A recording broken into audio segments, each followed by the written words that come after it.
nice outside.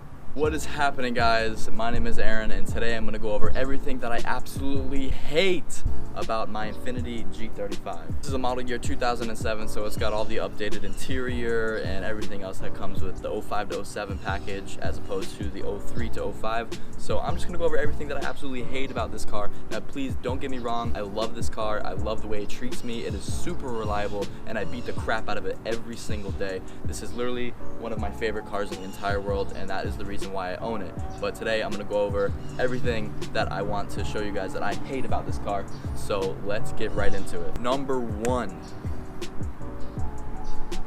is going to be oil consumption. This is a thirsty ass bitch. She drinks so much oil, it is literally insane. A lot of the average G35 owners go through about 1 to 2 quarts of oil every 1,000 to 2,000 miles, which is insane, and that is definitely excessive oil consumption. I know Motordyne G35 went over a video explaining the oil consumption and how it can be fixed, and so did I. I actually do have a catch can in this car, but let me tell you guys, the oil consumption is literally insane for this car.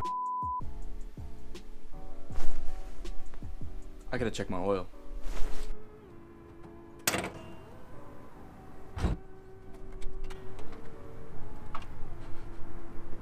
Alright, I know you got oil. I know you're good. I know you're good. What the fuck? Where the fuck did all my oil go?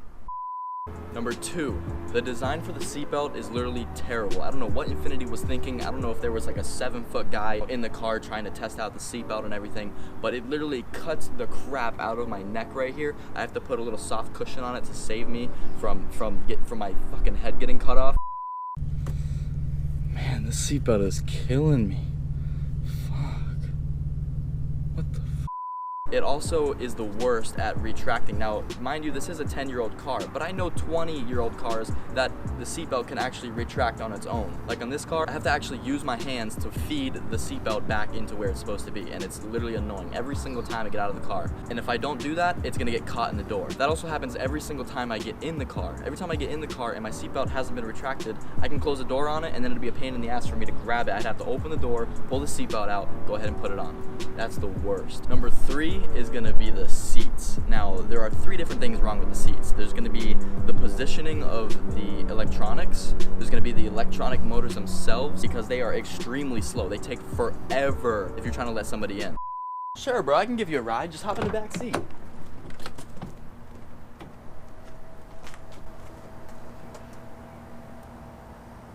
Thanks, dude.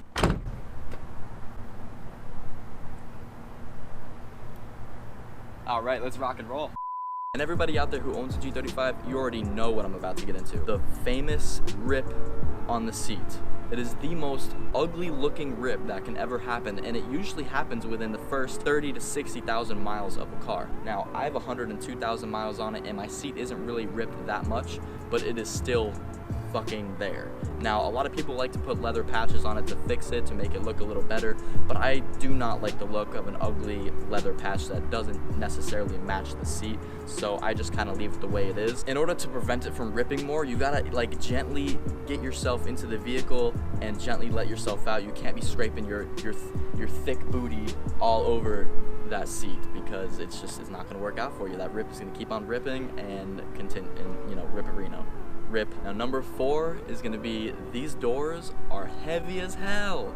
These doors will close on your leg with no sympathy whatsoever. They close by themselves, which is pretty nice when you're walking away from the vehicle.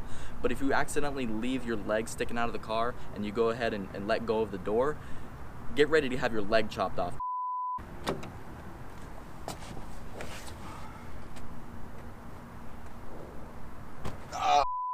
Number 5. I don't know what they were thinking in the year 2007. Everybody has an iPod, an iPhone, or just a phone or MP3 player. They want to play their music in their car. I don't know why, but they did not implement an aux cord or any aux input for this vehicle. Now, luckily for me, you know, they have aftermarket solutions for this. You can buy an iSimple or a Grom tool that you can install in the back of your radio that allows you to press your radio button so you can switch from it'll pretty much change your SAT radio into an auxiliary.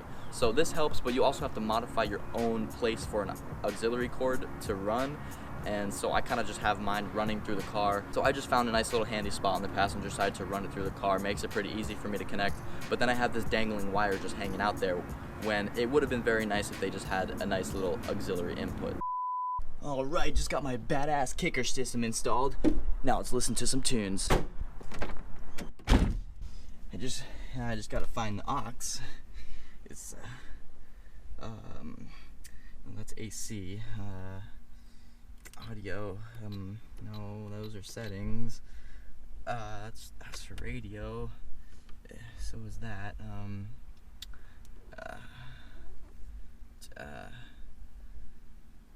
Fuck. Now, since I do have a 2007 G35 Coupe, there are no options for the Brembo packages that come on the 03, 04, and maybe 05. I'm not sure. Don't quote me on that. But I know they come on the 03s and 04s. The Brembo brakes that look amazing and they perform extremely well. I just get these super ugly black painted calipers that, you know, I mean, check out my black painted calipers, dude. It's so totally rad, bro. It doesn't say Brembo's on it, bro. At least I got cool rotors that look cool. Now the next thing is going to be the interior. Now I do understand it is a 10-year-old car and it does have 101,000 miles, and there's always going to be signs of wear all over the interior and whatnot. But it is crazy how these door handles can get scratched up so easily. So I think in the future I'm going to be painting these another color, but I would have to go and do that with all of the other aluminum trim that is on the inside. Now the aluminum looks very nice, but it is extremely scratchable. The upper sunroof trim is like super easily removable. I don't know why. It's like this ugly tan and it's not even really glued in place, so you can easily remove it. It starts to kind of fall off on its own sometimes. A lot of people complain about this super ugly tan trim up here, but you know, if you really don't like it that much, you can just fucking take it off whenever you want. Another thing is my sticky dash on the interior. I've never really seen any other G35s except for the old one that I did own an automatic G35. It was an 06 and I sold it. That one didn't really have a sticky dash, but it had more miles than this one. It is actually currently, because I know the guy who has it now, it is currently starting to build up that sticky dash. We're not really sure exactly what causes it. It might be the Florida sun, it might be some other things, but there really is no way to remove that or get rid of it unless you want to reupholster your entire dash. I believe in the future I'm going to go ahead and reupholster that and show you guys the DIY, as well as the door handles and other trims that might need reupholstering. Number 8. The stock clutch in this car is a pain in the ass, literally. I don't know what they were thinking about when they were designing the clutch assembly, but as you guys saw in my previous video when I installed my RJM clutch, the stock clutch, as you can see, it has literally no spring to it. It literally clicks down or clicks up and relies on the master cylinder to push the clutch back up. And that literally created a pain in my ass when I first bought this car. Every time I had to like tighten my ass cheeks just to hold the clutch into a certain spot so that the car doesn't jump like crazy into gear, because there's a sweet spot with the clutch.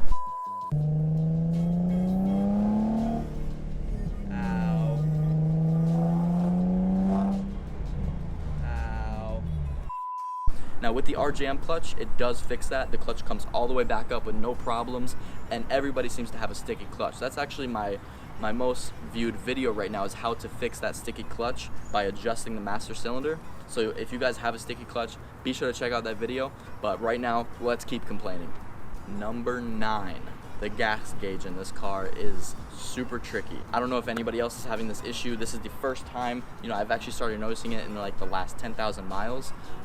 The gas gauge, it's not always as accurate as you would hope for a gas gauge to be.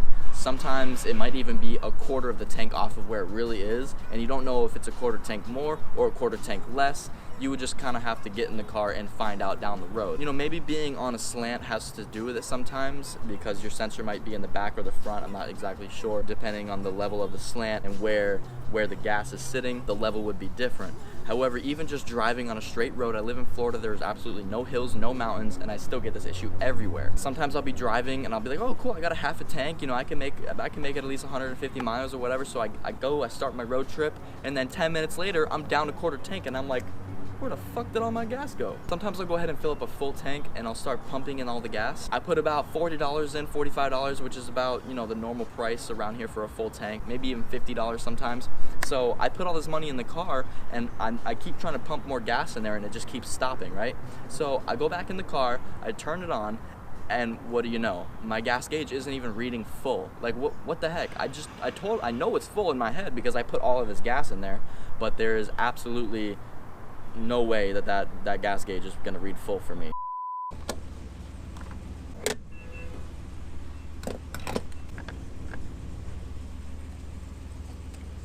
48.16. Don't let me put any more gas in. Let's check the gas gauge.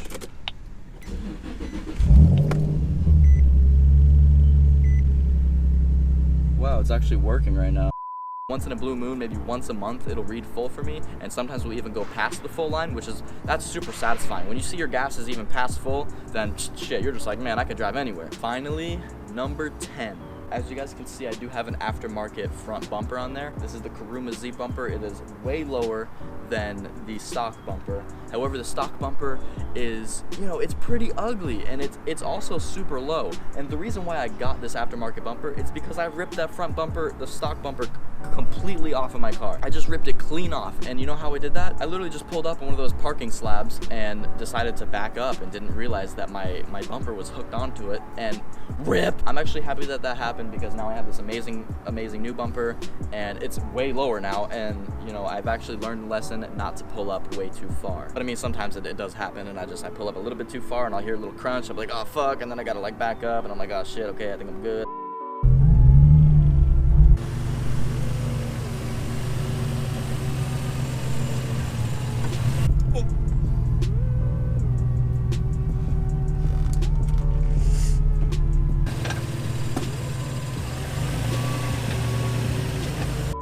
Those are the 10 things that I absolutely hate about my G35, but nonetheless, there are thousands of other things that I love about this car. It's super fun to drive. I have a huge smile on my face every time I'm driving it.